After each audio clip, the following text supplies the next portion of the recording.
오늘 우리에게 주신 하나님의 말씀 보도록 하겠습니다. 오늘 우리에게 주신 하나님의 말씀은 갈라디아서 2장 20절에서 21절까지 말씀입니다. 갈라디아서 2장 20절, 21절 말씀입니다.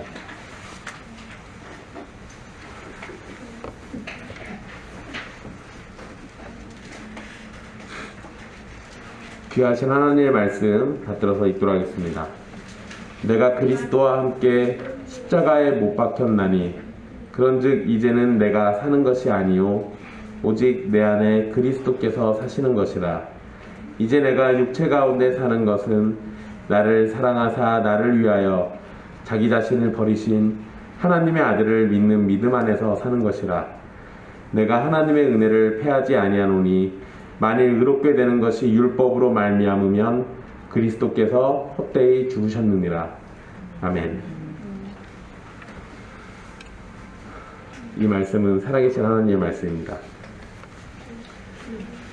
의도한 건 아닌데요. 2021년 마지막 주 말씀을 이 말씀으로 하게 돼서 굉장히 기쁩니다. 우리 계속해서 율법의 행위가 아니라 그리스도를 믿음으로 말미암아 의롭게 된다는 진리를 바탕으로 구원의 진리를 계속 살피고 있습니다. 지난 시간에 말씀드린 것처럼 율법을 지켜서 구원을 받으려는 것도 문제지만 율법을 무시하면서 입으로만 믿음을 말하는 것도 문제라고 말씀드렸습니다. 참된 믿음은 그리스도를 온전히 의지해서 구원을 얻고 구원을 얻은 성도는 율법을 살펴서 경건한 삶을 살아가는 것이 특징인 겁니다. 오늘 말씀은 19절의 내용에 이어서 계속되는 말씀입니다. 아마도 오늘 말씀은 그리스도인이라면 누구나 사랑하는 말씀일 겁니다. 예수 그리스도를 믿는 믿음을 가진 성도라면 이 말씀을 들을 때마다 가슴을 울리는 감동이 있고, 예수 그리스도를 믿는 성도라면 삼위 하나님의 사랑을 느낄 수 있을 겁니다. 바울은 19절에서 율법에 대해서 죽었다라고 말했는데, 신자가 율법에 대해서 죽는 그 순간을 20절에서는 그리스도와 함께 십자가에 못 박혔나니 라고 설명하고 있습니다. 택함을 받은 자들은 그리스도와 연합되어 있기 때문에 예수님께서 십자가에서 죽으실 때 그 죽음에 동참하게 됩니다. 율법을 온전히 순종하신 예수님께서는 율법을 지키지 못한 죄인들을 위해서 율법의 형벌인 죽음을 당하셨습니다. 그러면 하나님의 요구는 율법에 대해 순종할 것과 순종하지 못한 것에 대한 형벌인데, 예수님은 이 두 가지를 모두 만족시키신 겁니다. 율법을 온전히 순종하셨고 율법을 어겼을 때 받는 형벌인 죽임도 당하셨습니다. 율법을 온전히 순종하셨다는 것은 다음과 같이 설명할 수 있는데요. 예수님께서 하나님과 본질이 같으신 분으로 하나님과 동등하신 분이신데 그 영광의 자리를 잠시 내려놓으시고 인간의 몸으로 이 땅에 오셔서 우리와 똑같은 인간이 되셨습니다. 그리고 자신을 낮추시고 복종하셨는데 십자가에서 죽기까지 복종하셨습니다. 예수님께서 인간의 몸으로 오셔서 하신 것은 율법을 다 순종하신 일이시고, 십자가에서 죽기까지 복종하신 것은 율법을 어긴 죄인들이 하나님의 저주 가운데서 죽어야 하는데 그러한 죽음까지도 다 이루신 것을 의미하는 겁니다. 율법을 만드신 분이신데, 그리고 율법보다 크신 예수님께서 율법 아래 자신을 낮추셨고, 죄가 없으시면서도 마치 죄인이 형벌을 받는 것처럼 하나님의 진노를 고스란히 다 받아내셨습니다. 율법이 사람에게 요구하는 모든 것을 예수님께서 다 이루셨다는 겁니다. 그렇기 때문에 예수님의 죽으심과 동시에 율법의 지배가 신자들에게서는 끝난 겁니다. 더 이상 율법이 신자들을 지배할 수가 없는 상황입니다. 그런데 베드로가 이방인들에게 율법을 지킬 것을 요구해버리면, 그러면 그리스도 안에서 받는 구원이 아니라 율법의 행위로 얻는 구원이 되는 것입니다. 그리고 십자가에서의 죽음을 완전히 무효로 아무런 의미도 없는 일로 만들어버리는 것이 됩니다. 그러니까 베드로가 율법 지켜서 구원받아야 합니다 라고 말한 것은 아닌데, 그 상황에서 율법을 안 지키면 안 될 것처럼 만들어가지고 사람들에게 그렇게 율법에 대해서 매이도록 만들었다는 것은 그 자체로 예수님의 십자가 사건을 마치 없었던 일처럼 만들어버리는 꼴이 된 거예요. 정말 무서운 얘기인 겁니다. 정말 무서운 얘기예요. 여러분, 목사님들이 그러신 분들 많지는 않은데요, 간혹 가다가 헌금 안 내는 사람들한테 헌금 안 내면 천국 못 간다는 소리 하실 때 있어요. 헌금을 안 내서 천국을 못 가는 겁니까? 자기 죄 때문에 천국 못 가는 겁니까? 그런데 자기 죄는 예수님 믿어서 해결된 거잖아요. 근데 거기다 대고 헌금을 안 냈기 때문에 천국 못 간다라고 얘기해버리면 그 목사는 믿음으로 구원받습니다라고 얘기한 자신의 설교를 다 거짓말로 만드는 겁니다. 그러니까 그런 식의 말들이, 사실 그 목사님이 의도했던 건 헌금을 하도 안 내니까 헌금 내라고 하신 얘기겠죠. 목사가 성도들이 너무 헌금을 안 내면 그 부분에 대해서 지적하고 하나님께 감사함을 표현한다라는 건, 또 교회로 살기 때문에 우리가 함께 힘을 모아가지고 교회 살림도 해나가고 필요한 일에 구제도 하고 그렇게 해야 한다는 거 가르치는 건 당연한 겁니다. 근데 그 당연한 것에다가 구원 문제를 섞어버리면, 그러면은 이제 이단적인 가르침이 돼버리는 거예요. 의도는 그게 아닐지 몰라도 지나치면 항상 문제가 돼버리는 겁니다. 어쨌든 이제 자신이 그리스도와 함께 십자가에 죽었다라고 말한 바울은 계속해서 이제는 내가 사는 것이 아니요 오직 내 안에 그리스도께서 사시는 것이다 라고 고백을 합니다. 여기에서 내가 사는 것이 아니요 라는 표현이 나라는 존재가 사라진다는 의미는 아닙니다. 이것은 그리스도와 연합하기 전에 나라는 존재가 살지 않는다는 의미죠. 여기에서 살지 않는 것은 그러니까 거듭나기 전의 나, 또는 성령님께서 구원으로 부르시기 전에 나라는 존재를 말하는 겁니다. 바울의 이러한 표현은 예수님의 죽으심과 함께 율법의 요구와 그리고 그것과 더불어서 과거에 내가 함께 죽었다라는 걸 의미합니다. 더는 그것들이 나를 지배하지 못하는 거예요. 그러니까 여러분, 중요하게 잘 생각하셔야 돼요. 율법의 지배가 예수님의 십자가와 함께 사라진 거고, 그리고 구원받기 이전에 육신적인 내가 그리스도의 십자가와 함께 사라진 겁니다. 율법이 나를 어쩌지 못하는 것처럼 은혜 받기 이전의 나라는 존재도 더는 나를 지배하거나 왕처럼 다스리지 못해야 돼요. 그것이 아주 중요한 겁니다. 이러한 표현은 로마서 6장 6절의 말씀에서 나온 것처럼 우리의 옛사람이 예수와 함께 십자가에 못 박힌 것은 죄의 몸이 죽어 다시는 우리가 죄에게 종노릇하지 아니하려 함이라 라는 말씀과 같은 의미입니다.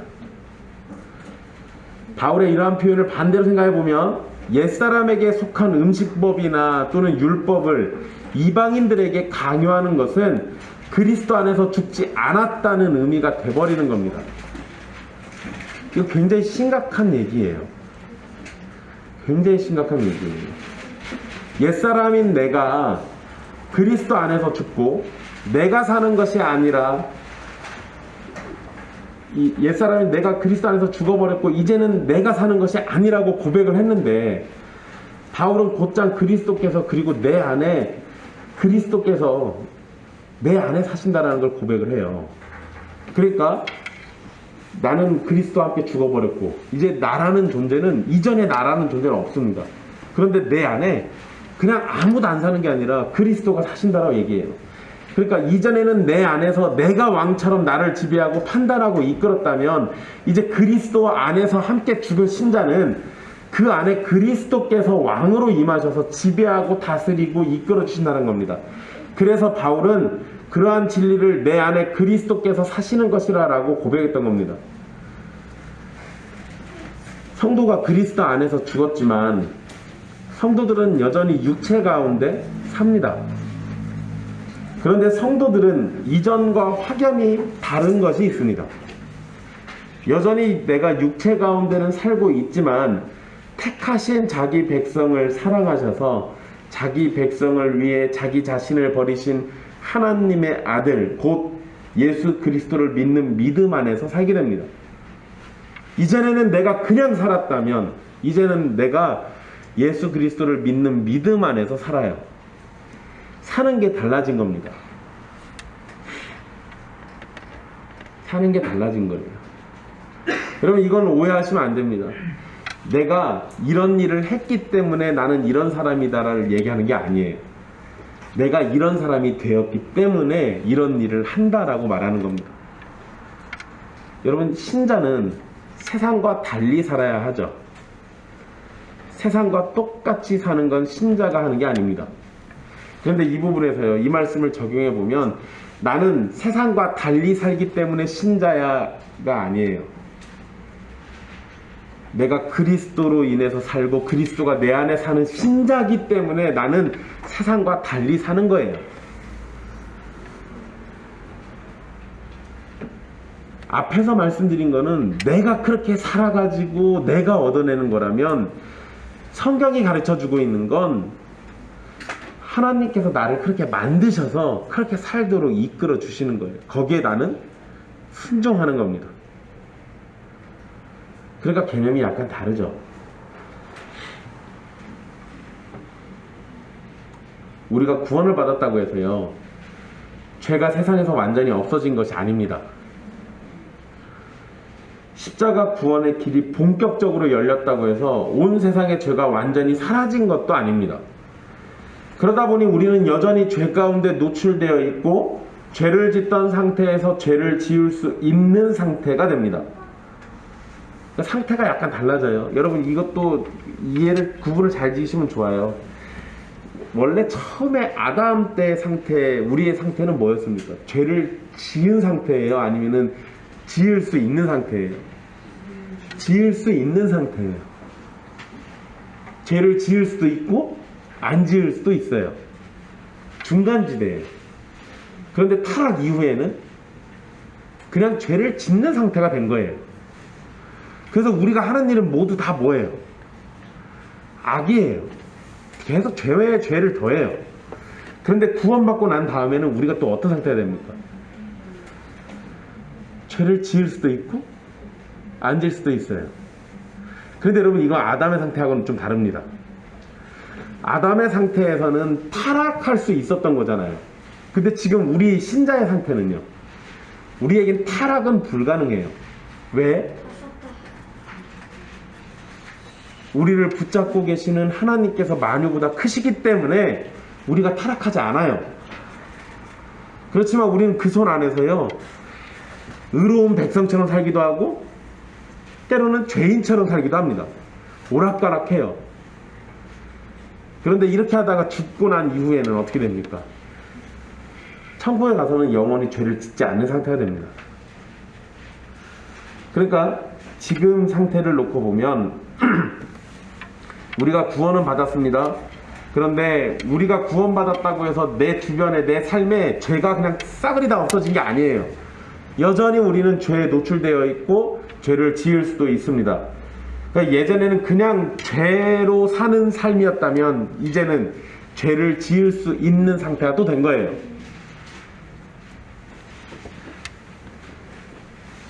그런데 여러분 보세요. 만약에 그런 상태에다가 율법을 적용해버리면 무슨 일이 벌어집니까? 우리가 예수님으로 인해서 의롭다 칭함을 받았어요. 그런데 우리 안에, 우리 주변에 죄가 완전히 없어진 게 아니잖아요. 여전히 우리는 죄를 지을 수도 있다니까요. 그런데 거기다가 율법을 또 갖다 대버리면, 율법이 대번에 우리를 뭘로 만들겠습니까? 죄인으로 만들어요. 그러면 율법의 정죄를 받은 우리는 또 뭐 할 것 같습니까? 아, 이렇게 하면 죽겠구나 싶으니까 또 율법 지키려고 하겠죠. 그러니까 또 문제가 되는 거예요. 이러니까 구원받고 난 다음에 우리의 삶에다가 율법을 그냥 그대로 또 다시 적용해가지고 구원 문제를 논하고 이야기하기 시작하면 율법에 비춰보니까 우리는 구원을 안 받은 거예요. 그러면 이제 심각한 문제가 발생하는 겁니다. 다시 구원으로, 예수님으로 시작했던 구원이 율법의 행위로 마치는 꼴이 돼버리는 거예요.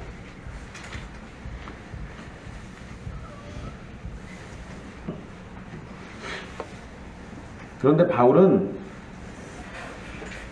그리스도와 함께 죽고 그리스도로 사는 성도는 율법이 아니라 뭘로 산다고 얘기했어요. 하나님의 아들이신 예수 그리스도를 믿는 믿음으로 산다라고 고백합니다. 이게 중요해요. 약간 우리가 헷갈릴 수도 있습니다. 그런데 이 부분을 이해를 잘 하시면 문제가 해결될 수 있어요. 여러분, 사실 우리가 믿고 난 신자들이 그렇다고 해서 율법을 다 갖다 치워야 합니까? 사실 또 그건 아니에요. 그리고 율법으로 우리를 또 점검도 해봐야 돼요. 그러잖아요. 이건 당연한 겁니다. 그런데 그 점검하는 행위나 무엇을 하는 행위는 내가 예수님을 믿고 난 이후에는 항상 그 모든 것의 중심이 예수 그리스도를 믿는 믿음이라는 게 중심에 있어야 돼요. 이게 사라지고 거기에 다른 게 들어가는 순간에 우리는 또 율법 지켜서 구원받아야 한다라는 이상한 가르침을 빠지게 된다고요. 이거 별거 아닌 것처럼 보이지만 이것 때문에 초대교회로부터 지금까지요, 허다한 사람들이 걸려 넘어졌습니다. 굉장히 많은 신학자들이 여기에 걸려 넘어져가지고 자꾸 딴소리를 해요. 그럼 그때마다 교회는 또 그게 아니라고 또 변명하고 다시 또 변호하고 그렇게 해가면서 지금까지 온 겁니다. 근데 여러분, 2000년쯤 되면 이제 안 해도 될 때 됐지 않았어요? 사실 그래야 하는 거 아니에요. 2000년쯤 됐으면은 이전에 해왔던 것들이 엄청나게 많으니까 그거 보고 이제 안 해야 하잖아요. 아니요, 똑같아요. 지금도 교회 안에는 믿음으로 사는 것과 믿고 난 다음에 율법을 나에게 적용해가지고 사는 것을 헷갈려하는 사람들이 있어요. 그러다 보니까 끊임없이 그런 가르침에 속는 사람들이 나올 수밖에 없는 겁니다. 이건 지금 우리 시대도 똑같아요.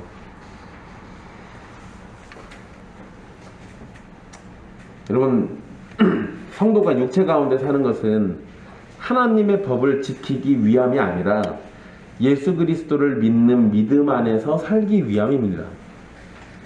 이것은 우리가 구원을 받은 이후에 율법을 지키면서 사는 것이 아니라 예수 그리스도를 믿는 믿음 안에서 살아간다라는 것, 이것 자체를 그냥 의미하는 거예요. 즉, 성도는 구원 이후의 삶에서도 율법을 지키든 선한 일을 하든 그 모든 것이 다 무엇으로부터? 그리스도를 믿는 믿음에서부터 비롯된 행위여야 돼요. 이거 빠진 상태에서 율법의 행위만 갖다 집어넣으면 안 된다고요. 그리스도를 믿는 믿음 안에서 살아간다는 것은 구원 이후에 우리의 모든 행동의 근원이 바로 예수 그리스도를 믿는 믿음 안에 있다는 것을 분명히 밝히는 겁니다. 이게 사라지면 그건 안 된다니까요. 이게 사라져버리면 그때부터는 자기 의가 돼요. 쉽게 생각해 보십시오. 내가 믿음을 갖고 살기 시작했어요. 이제 구원받는 백성 살기 시작했습니다. 내가 살기 시작한 이 생명은 누구로부터 온 겁니까? 예수 그리스도로부터 왔어요. 나를 그렇게 부르신 분은 누굽니까? 하나님이 부르셨죠. 그 하나님이 누구를 믿으래요? 예수 그리스도를 믿으래요. 예수님이 이루신 모든 구원의 전 과정을 성령님이 우리에게 적용시켜 줍니다. 무엇을 위해서? 예수 그리스도를 믿는 믿음 안에서 살기를 위해서. 그러면 여러분, 내가 율법을 지키는 것도 그것이 예수 그리스도 안에서 사는 믿음으로 사는 삶이니까, 그래서 지키는 것과 내가 예수님 믿었으니까 이제부터는 율법 지키고 살아야지 하는 건 완전히 달라요. 근데 이걸 헷갈려 한다고요. 이걸 헷갈려요. 성도가 십계명을 지키는 것은 그것으로 구원을 받으려는 건 아닙니다. 그러죠. 이건 분명한 거예요. 그리스도를 믿기 때문에 그리스도 안에서 계명에 순종하면서 살아가는 겁니다. 마치 예수님께서 율법에 순종하셔서 하나님의 만족이 되신 것처럼 우리도 그리스도 안에서 율법에 순종하고, 설령 우리가 훌륭하게 무엇인가를 순종했더라도 우리의 행위가 빛나는 것이 아니라 우리를 그렇게 되게 하신 그리스도께 모든 영광이 돌아가는 겁니다. 그리고 그리스도를 믿는 믿음 안에 살기 때문에 공로를 위한 삶이 아니라 하나님의 사랑에 대한 반응으로 사는 삶을 의미하기도 해요. 그러니까 여러분, 우리 오늘 신앙고백서 읽은 내용에도 중간에 성경 구절 있잖아요. 이와 같이 너희도 명령받은 것을 다 행한 후에 이르기를 우리는 무익한 종이라 우리는 해야 할 일을 한 것뿐이라 할지니라. 우리의 공로가 아니라 우리는 해야 할 일을 한 거예요. 그 해야 할 일이 무엇으로 주어졌습니까? 그리스도 안에서 그리스도의 명령으로 주어졌어요. 그러니까 우리가 그리스도를 믿으니까 주님이 주신 명령이니까 그냥 기쁘게 해요. 하고 난 다음에 내가 잘했을 때 내가 뭘 잘해가지고 이걸 다 이루는 게 아니라 그냥 무익한 종이에요. 그냥 해야 할 일 해서 한 겁니다. 모든 영광은 누가? 나를 이렇게 이끌어 주신 하나님께 그렇게 돌아가야 하는 거예요. 그게 그리스도를 믿는 믿음 안에서 사는 겁니다. 근데 이거 아니면요 금방 드러나는 게 뭐냐면 자기 자랑입니다. 자기 자랑이에요. 여러분, 목사님들 그런 거 실수 되게 잘하거든요. 특히 개척하시고 난 다음에 시간 오래 지나가지고 좀 뭔가 성공한 듯이 보일 때, 그러면은 내가 개척해가지고 교회가 우리가 이렇게 될 때까지 어찌고 저찌고 거기에 예수님이 없어요. 그럼 목사가 교회를 사실 목사가 개척하는 거 아니에요. 근데 그냥 우리 편의상 그렇게 얘기합시다. 그냥 목사가 처음에 교회를 시작해서 개척하면 그거 사실 다 누구 때문에 그런 거예요. 대중에는요 정말로 자기가 잘 먹고 잘 살고 성공하려고 하는 사람들도 있습니다. 근데 시작은 하나님이 기뻐하시는 교회를 세워야지, 그 믿음 안에서 한 거예요. 그런데 그래놓고는 뒤에 가가지고는 그거를 내가 이렇게 했다라고 하면서 나를 자랑하기 시작해요. 그러면 어느 순간에 그리스도를 믿는 믿음은 사라지고 뭐만 남아요? 자기 공로가 남고 자기 의가 남아요. 그러기 시작하면 안 된다니까. 우리는 모든 일에 다 항상 그리스도를 믿는 믿음 안에서 사는 거예요. 내가 뭘 잘했더라도 하나님이 그렇게 해주신 거니까 무익한 종인 거죠. 그거 가지고 잘난 체하거나 자랑할 일이 아니에요. 그런데 여러분 20절에서 바울이 지극히 개인적인 표현을 사용합니다. 굉장히 재미난 표현이에요. 이전에는 이렇게 말 안 했었어요. 근데 여러분, 성도들 모두가 육체 가운데 살고 있잖아요. 그죠? 근데 20절에는 뭐라고 그래요? 내가 육체 가운데 사는 것은 내가, 이렇게 말해요. 또 예수님께서 택하신 성도 모두를 사랑하잖아요. 근데 바울은 나를 사랑한다고 말하고 나를 위하여라고 말해요. 여러분, 바울이 한 표현은요 바울에게만 해당되는 게 아니라 성도 모두에게 해당되는 겁니다. 그런데 개인적인 강조를 하고 있어요. 이게 뭐냐면요, 집단이기 때문에 우리를 사랑하신 게 아니라 나라는 존재를 두고 사랑해 주신 거라고요. 나라는 존재를 구원하시기 위해서 자기 자신을 버리신 거라고요. 옛길교회니까 하나님이 우리를 사랑해 주시고가 아니고 그냥 나라라는 존재를 사랑하셔가지고 구원해 주시고 나를 옛길교회로 보내가지고 우리가 되게 하시는 거예요. 여러분, 이 부분에서요 바울이 유대교를 사랑하사 유대교를 위하여라고 말하지 않았습니다. 율법을 지키는 유대인들을 사랑하사 유대인들을 위하여라고도 말하지 않았어요.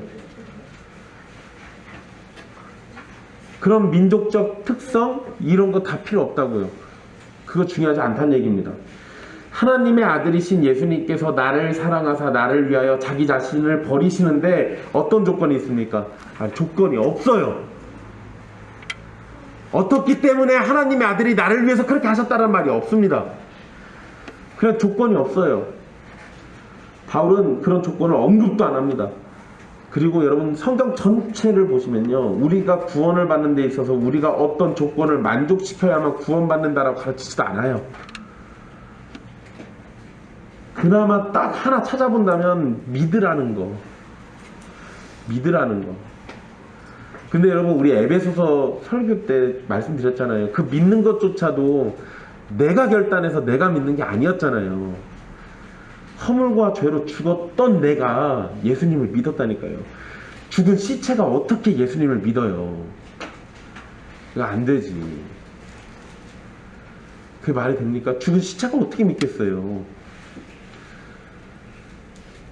그런데 그런 죽은 시체가 예수님을 믿어요? 그건 어느 때만 가능합니까? 시체가 살아날 때만 가능해요. 그러니까 우리가 죽었던 그 존재에서 살아나서 믿을 수 있는 상황이 돼야 돼요. 근데 그 살아난 게 무엇입니까? 하나님이 우리에게 생명을 주신다니까요. 죽은 내 영혼에 생기를 불어넣어 주셔가지고 나를 다시 살려놓으신다고요. 그리고 그 하나님의 은혜 때문에 내가 다시 살아나서 하나님의 구원의 길을 바라보고 그것을 즐거워하게 되는 거예요.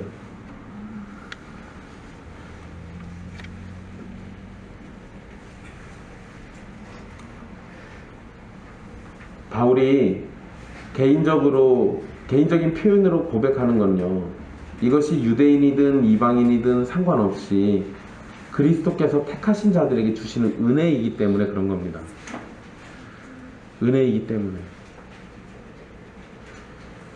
에베소서 1장 5절에서 이렇게 말씀합니다. 그 기쁘신 뜻대로 우리를 예정하사 예수 그리스도로 말미암아 자기의 아들들이 되게 하셨으니.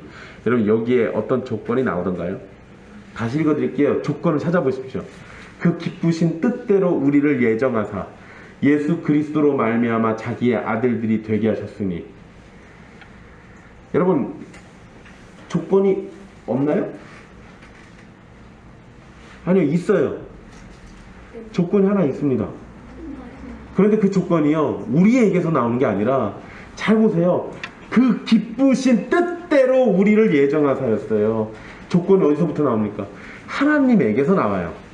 하나님이 기쁘신 뜻대로, 즉 하나님께서 정하신 어떤 뜻을 따라서 우리를 예정하셔서 예수님 안에서 하나님의 자녀가 되게 하신 것이지, 우리가 어떤 일정한 조건을 만족시켜가지고 되는 게 아니라고요. 그냥 하나님이 그냥 그렇게 해주신 거예요. 여러분, 제가 요거 비슷한 거를 계속 실천하고 있습니다. 형원이가 저를 사랑하지 않는데 저는 계속 형원이를 사랑한다고 하고 있어요. 형원이가 저한테 사랑받을 만한 이유가 있을까요? 없을까요?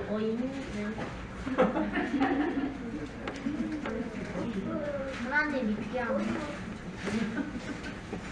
여러분, 형원이가 저한테 사랑받을 이유가 있죠. 왜 없어요? 하나님. 네, 하나님의 자녀인 거. 근데 형원이랑 저랑 인간적 관계로 놓고 보면 제가 사랑을 해야 할 이유가 눈꼽만큼도 없어요. 저만 항상 애가 닳고 저만 항상 사랑한다고 표현하고 저만 항상 고백하는데 형원이는 관심도 안 들어요. 마지못해가지고 한 번씩 손가락으로 표시해 주긴 합니다만 그 이상을 안 해요. 그래서 여러분, 이건 제가 그냥 하나님 흉내내는 거지만 하나님이 우리한테 하시는 거는 이거하고 비교가 안 돼요. 이거 제가 뭔 얘기 드리려고 하는 거냐면요, 유대인이기 때문에 더 사랑받는다라는 조건 자체가 성경에 없어요. 유대인이니까 더 확실하게 구원받거나 더 편하게 구원받거나 이런 게 없다고요. 다 뭘로 구원받아요? 기쁘신 하나님의 뜻대로 그냥 구원받아요.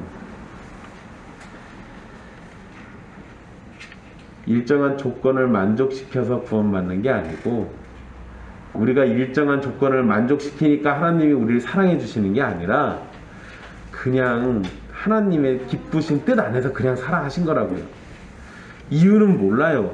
왜 그런지. 그래서 조건 없는 사랑이라고 부르는 겁니다. 21절에 바울은 베드로에게 의롭게 되는 것이 율법으로 말미암았다면 그리스도께서는 헛되게 죽으신 것이라고 결론을 내려줍니다.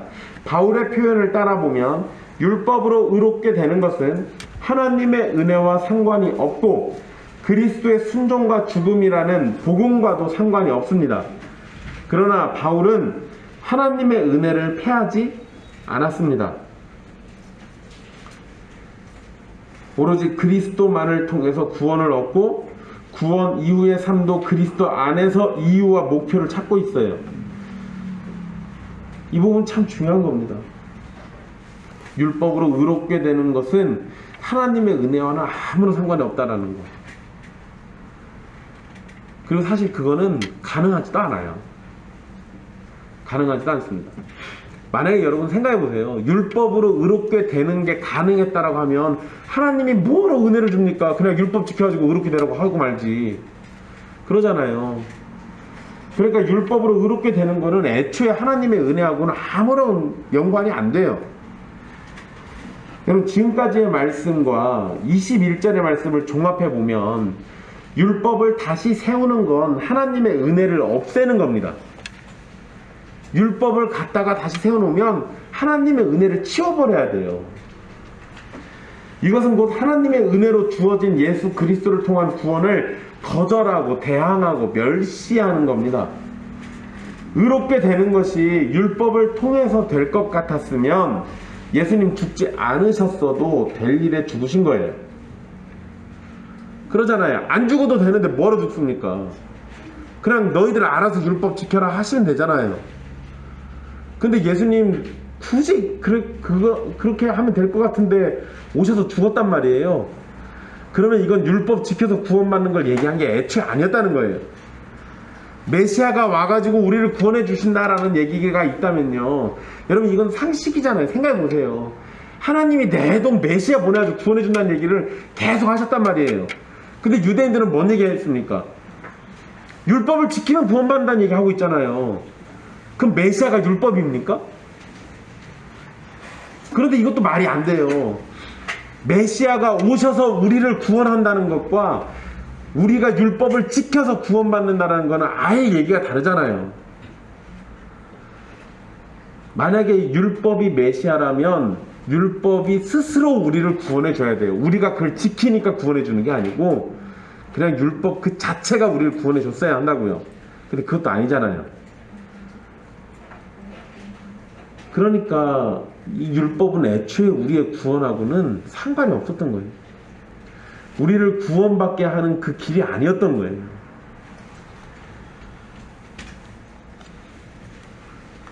그러나 바울이 이렇게 강력하게 말하는 건 삼위 하나님께서 하시는 일에 헛된 일이라는 건 있을 수 없다라는 거, 그리고 예수님께서 십자가에서 죽으신 일도 절대 헛되지 않다는 것을 강조하기 위함입니다. 갈보리 언덕의 십자가에는 예수님이 달려서 죽으셨습니다. 그 예수님께서 십자가에 자신이 택한 자들의 죄값을 짊어지고 달리셨고 그리고 죽으셨어요. 그런데 오늘 본문은 그 십자가의 성도가 그리스도와 함께 달렸다라고 선언하고 있습니다. 여러분이 신자라면 여러분은 2000년 전 십자가에 예수님과 함께 달렸다는 겁니다. 물론 여러분 실제로 우리가 달린 건 아니죠. 그렇죠? 그런데 바울의 고백은요, 실제로 달렸다라는 거예요.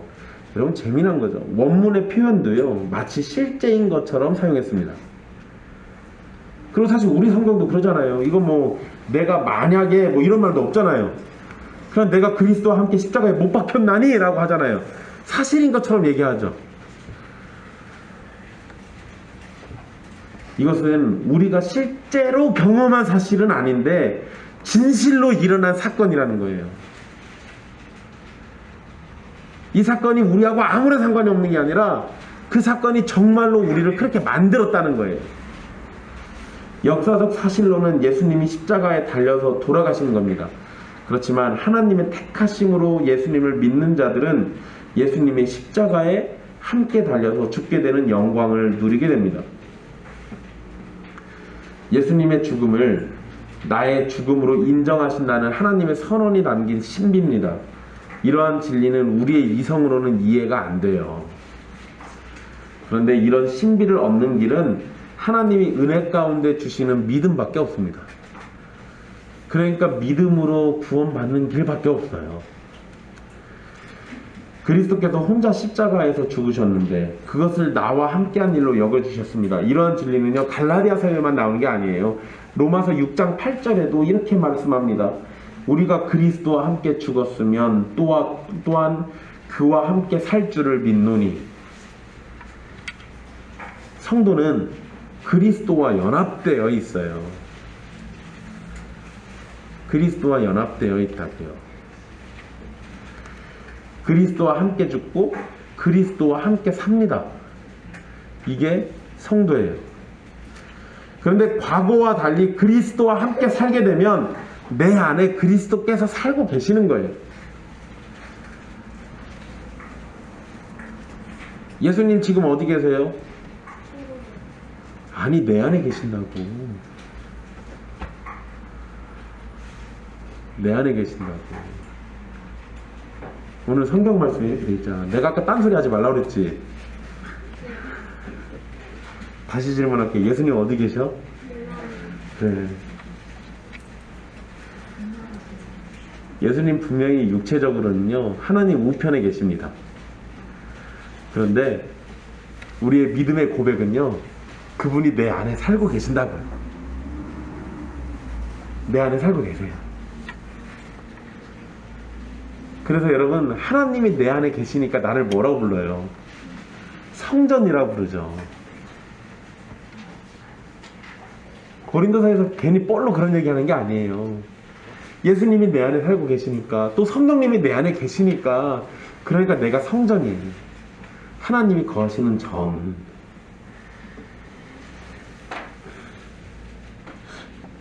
존 머레이라는 신학자가 있습니다. 굉장히 유명하신 분이에요. 좀 훌륭하신 분이기도 하고요. 그분이 이렇게 말했어요. 그리스도와 함께 죽는 것은 죄에 대해 죽은 것이자 그분과 더불어 순종의 새로운 삶으로 살아나는 것이고, 자신을 위해 살지 않고 우리를 위해 죽었다가 다시 살아나신 분을 위해 사는 것이다. 존 머레이가 쓴 구속이라는 책에서 이렇게 표현합니다. 자신을 위해서 살지 않고 우리를 위해서 죽었다가 다시 살아나신 분은 자신의 백성들도 자신의 생명 가운데 다시 살게 하십니다. 그냥 우리 구원해주고 내버려 두시는 게 아니라고요. 이게 정말로 감사한 거죠. 자, 이제 내가 구원을 해줬으니까 나머지는 네가 알아서 해봐. 이렇게 안 하신다고요. 구원해주시고 또 헛된 길로 갈까봐 우리 안에 계시면서 우리를 계속 인도해 주신다고요.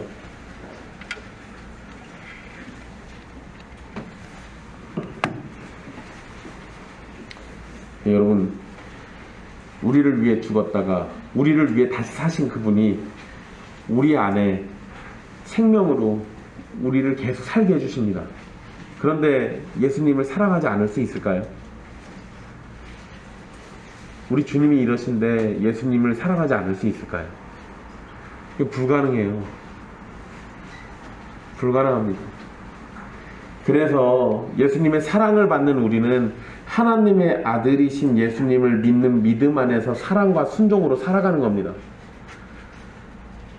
그래서 이렇게 살아가는 거예요. 성도가 율법을 철저히 지키는 것은 구원이 아니라 우리를 사랑하시는 예수님을 사랑하기 때문에 나오는 당연한 반응입니다.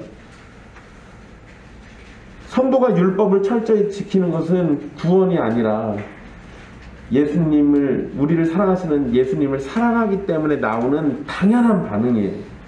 율법을 지켜가지고 구원을 얻는다는 생각은 율법을 지키지 못할 때는 지옥의 심판과 하나님의 저주를 생각나게 만드는 겁니다. 반대도 생각을 해봐야죠. 율법 지켜서 구원받을 수 있다라고 얘기하면, 그 율법 못 지키면 하나님의 저주와 심판받는다는 것도 생각을 해야 하잖아요. 그러나 성도가 그리스도 안에서 율법을 지키는 거는요, 지옥의 심판이 자리하지 않습니다. 그 안에는 하나님의 저주가 없어요. 이게 완전히 다른 겁니다.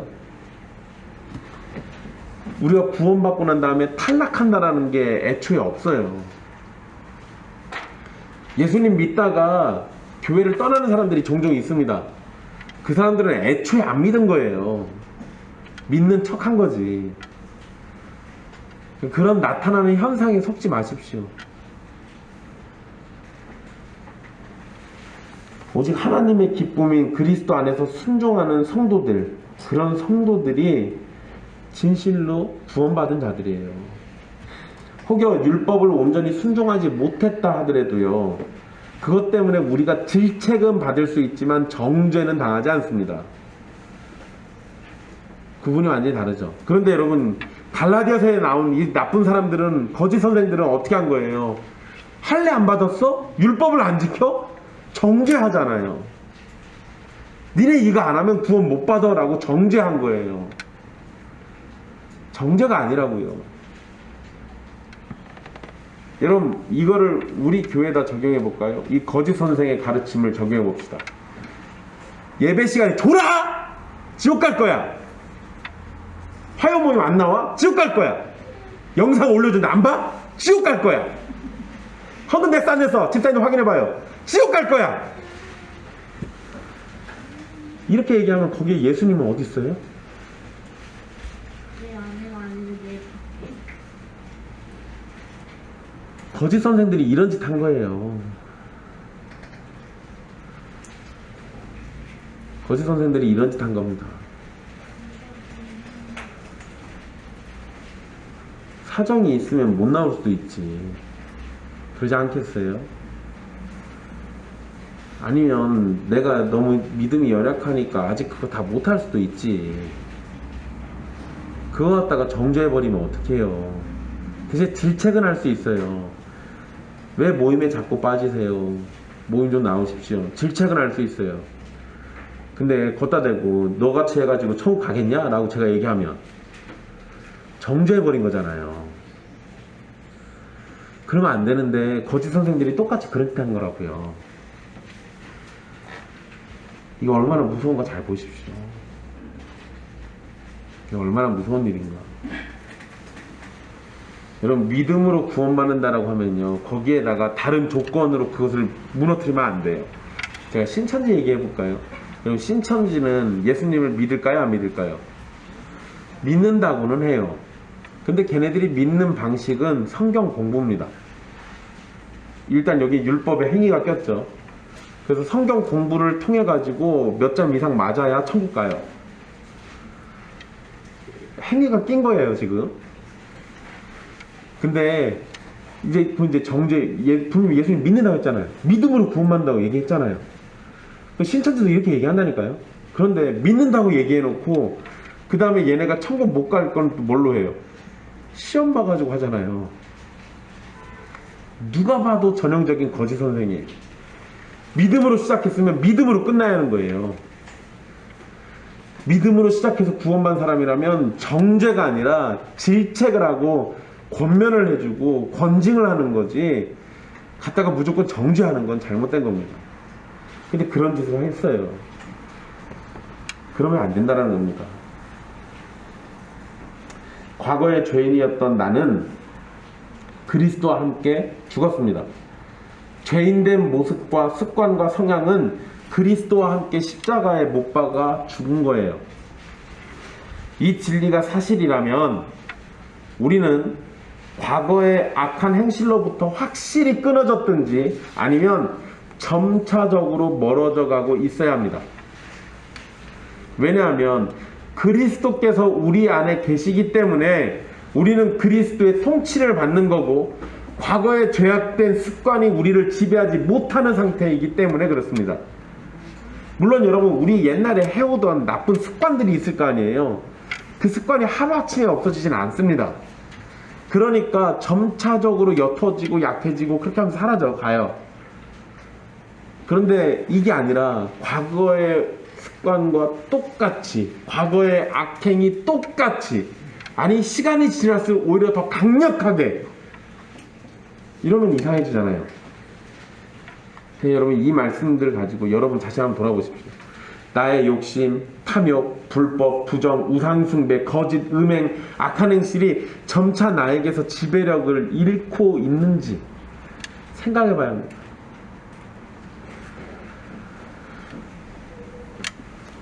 근데 점차적으로 지배력을 잃고 있는 게 아니라 여전히 나를 지배하면서 내 삶을 다스리고 있다면, 이러면 이제 얘기가 심각해지죠. 하나님보다 더 사랑하는 것이 있지 않습니까? 바울은 하나님의 아들을 믿는 믿음 안에서 사는 것, 이런 말을 했어요. 하나님의 아들을 믿는 믿음 안에서 산다면 우상숭배를 할 수가 없겠죠. 그러니까 하나님의 아들을 믿는 믿음 안에서 살면서 우상숭배하고 욕심과 탐욕과 불법과 부정으로 살 수 있을까? 만약에 그럴 수 있다면 그 사람은 애초에 참된 믿음을 가지고 있는 게 아닙니다. 참된 믿음은 그리스도 안에서 하나님의 기쁨이 되기를 소망하면서 살게 돼요. 그게 마땅한 겁니다. 또한 내가 그리스도와 함께 죽고 내 안에 그리스도께서 사시는 것이 육체를 포기하는 것을 의미하지도 않습니다.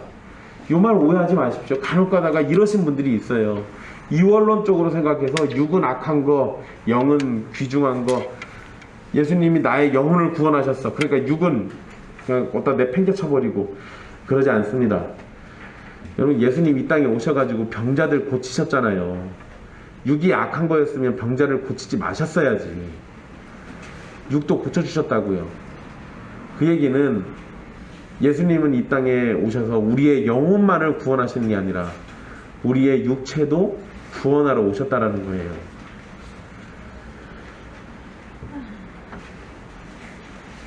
참된 신자는 육체를 포기하는 게 아니라 육적인 삶을 포기하는 겁니다.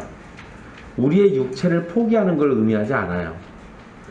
육적인 삶은 하나님을 잊어버리고 하나님을 생각하지 않고 내가 하고 싶은 대로, 내가 원하는 대로 욕정과 욕심을 따라서 사는 걸 의미해요. 설령 착하게 살려고 한다 하더라도요, 하나님을 알지 못한 채 하는 것은 육적인 삶에서 벗어나지 못합니다. 육적인 삶에서 벗어나는 첫걸음은 당연히 삼위 하나님께서 은혜를 베푸시는 겁니다. 거기서부터 시작돼요. 그렇게 은혜를 입은 우리가 할 첫 번째 일은 하나님을 아는 일에 힘쓰는 겁니다. 육적인 삶을 벗어나는 것은 육신의 눈으로 좋아 보이는 세상 것들보다 하나님께 속한 하늘의 것들이 더 아름답고 귀하고 보배롭다라는 것을 깨닫는 겁니다.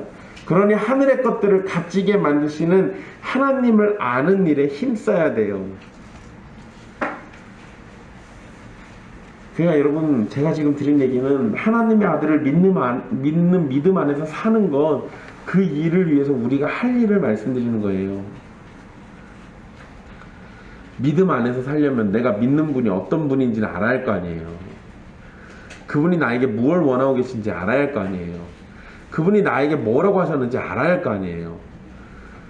이런 거 전혀 신경도 안 쓰고 그냥 나 믿어요 라고 말하면 그거는 가짜예요.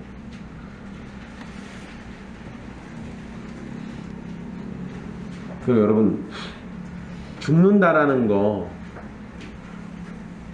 그냥 약간만 철학적으로 생각해 보십시오.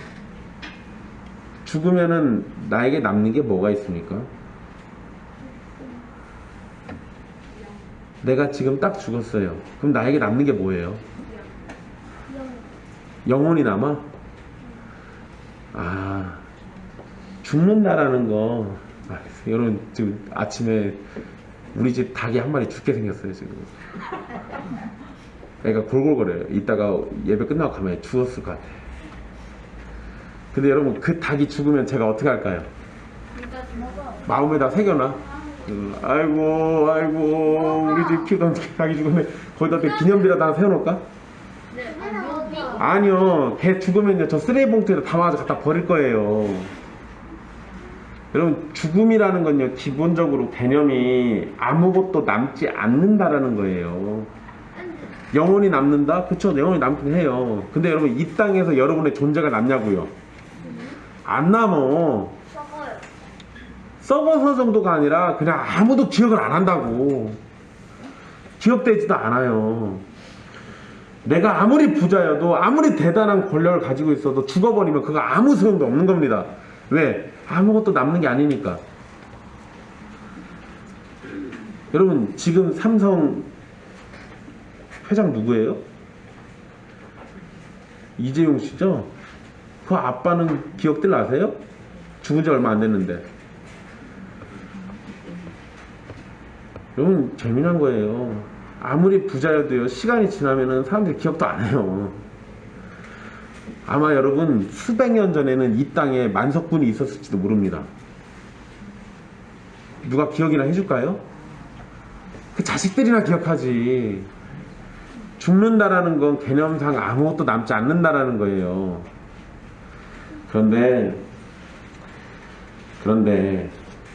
내가 그리스도와 함께 죽는다면 뭐가 남아요?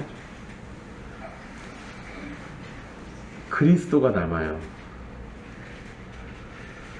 내가 그냥 죽으면, 여러분, 내가 만약에 그냥 죽으면 허다한 지옥의 무리들 중에 하나잖아요.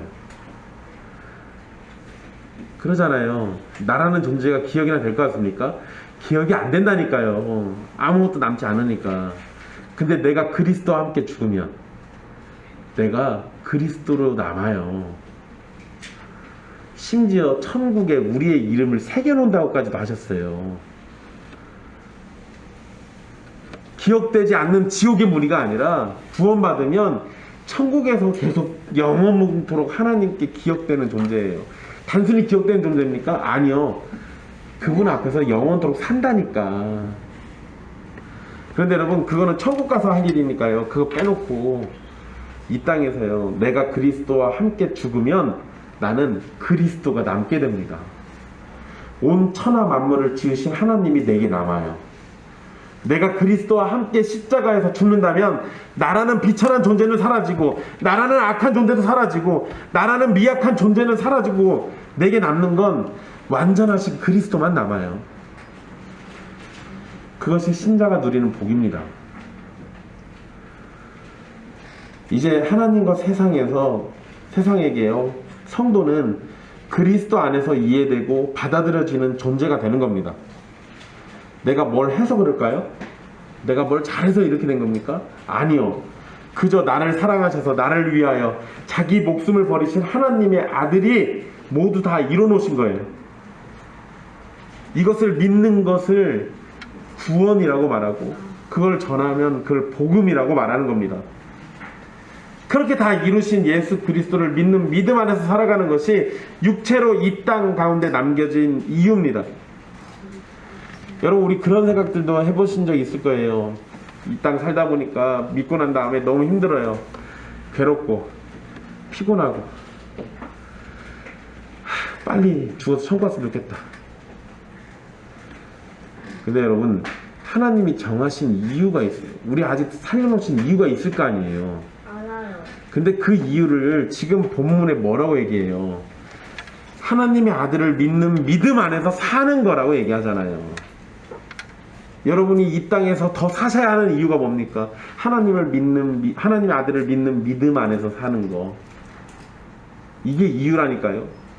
힘들어 죽겠는데 나를 왜 안 데려가시고 이 땅에 더 고통스럽게 여기서 살게 하시는가? 이유가 있어요. 하나님의 아들을 믿는 믿음 안에서 살게 하시려고 하는 거예요. 그럼 여러분, 그 믿음이 우리를 꽃밭길로만 데리고 갑니까? 우리를 황금 자갈길로 데리고 갑니까? 하나님의 아들이 이 땅에 오셔서 뭐 하셨는데요? 고난 받으셨어요. 그럼 그 믿음 안에서 사는 건 뭘 것 같습니까? 거의 대부분이 고난 받는 겁니다. 거의 대부분이 고난 받아요. 그런데 여러분, 제가 이렇게 얘기하면 여러분들 갑자기 예수님 믿기가 싫어질 수도 있습니다. 뭐야? 고난받고 괴로우려고 예수님을 믿어? 그런데 여러분, 그러면 예수님 빼놓고 생각해 보세요. 우리의 삶이 예수님을 지은 상태에서 고난이 하나도 없습니까? 괴로움이 하나도 없어요? 아픔이 하나도 없습니까? 아니요, 그러지 않아요. 예수님을 믿든지 믿지 않든지 우리의 삶은 계속 괴로움의 연속입니다. 고난의 연속이죠. 그런데 믿는 자와 믿지 않는 자는 하나 차이가 있는 거예요. 그냥 그 고난 속에 내던져져서 사는 자와 하나님의 아들을 믿는 믿음 안에서 사는 자 차이가 나죠. 근데 그냥 하나님의 아들입니까? 아니요. 나를 사랑하사 나를 위하여 자기 자신의 목숨을 버리신 바로 그 하나님의 아들이에요. 그분 때문에 내가 산다고 해요. 개념이 완전히 달라지는 겁니다. 사랑하는 형제자매 여러분, 여러분이 구원을 묵상할 때 오늘 본문의 말씀이 입술과 여러분의 심장에서 암송되기를 바랍니다. 그리고 여러분이 죽음을 직면했을 때 여러분의 영혼이 이와 같은 진리를 노래하면서 천국을 향하게 되기를 소망합니다. 이 얼마나 아름다운 말씀입니까? 나 같은 죄인이 성자 하나님과 함께 할 수 있습니다. 나 같은 죄인을 위해서 하나님의 아들이 사랑을 주셨고 위해 주셨고 자기 자신을 버리셨습니다. 나 같은 죄인을 구원하시기 위해서 하나님의 아들이신 예수님은 모든 것을 버리셨습니다. 그리고 행동이 고약하고 목되고 쓸모없는 죄인을 구원하셔서 그리스도를 믿는 믿음 안에 살도록 만들어주셨어요. 이렇게 큰 은혜를 베푸신 삼위 하나님이 있는데 그분을 치워버리고 율법을 지켜서 구원 얻는다는 소리를 할 수 있겠습니까? 그런 말을 하는 사람은 복음을 전혀 알지 못하는 사람입니다. 이렇게 놀라운 하나님의 사랑이 있는데 이렇게 놀라운 사랑을 베푸신 삼위 하나님이 계시는데 그분을 아는 지식을 얻는 것이 괴롭다는 것이 말이 될까요? 아니요. 삼위 하나님의 사랑을 진정으로 안다면 그분을 알고 싶어서 영혼이 떨리고 그분을 배우고 싶어서 그 어떤 것에도 관심을 두지 않게 됩니다. 그게 정상 아니에요? 네. 벌레와 같은 우리의 행실로 구원 얻으려는 미련함은 버리시고 완전한 순종과 대속의 사랑으로 우리를 구원하시는 예수 그리스도의 이름으로 구원을 얻는 여러분이 되시기를 간절히 소망합니다. 네. 그리고 그 예수님을 믿는 믿음 안에서 살면서 삼위 하나님의 영광과 사랑과 은혜를 더욱 깨닫고 누리는 우리가 되기를 간절히 소망합니다. 그리고 바로 그 하나님을 아는 지식이 날로 더욱 풍성해지는 여러분이 되기를 힘쓰십시오. 주님께서 여러분에게 하늘의 지식을 더해 주실 겁니다. 그리고 그러한 지식들이 쌓여서 또 성령님이 여러분들을 감동시켜서 역사하실 때 여러분들은 여러분의 입술로 내가 그리스도와 함께 십자가에 못 박혔나니 이제는 내가 사는 것이 아니요 내 안에 그리스도가 사시는 것이라고 고백한 날이 올 겁니다. 기도하겠습니다.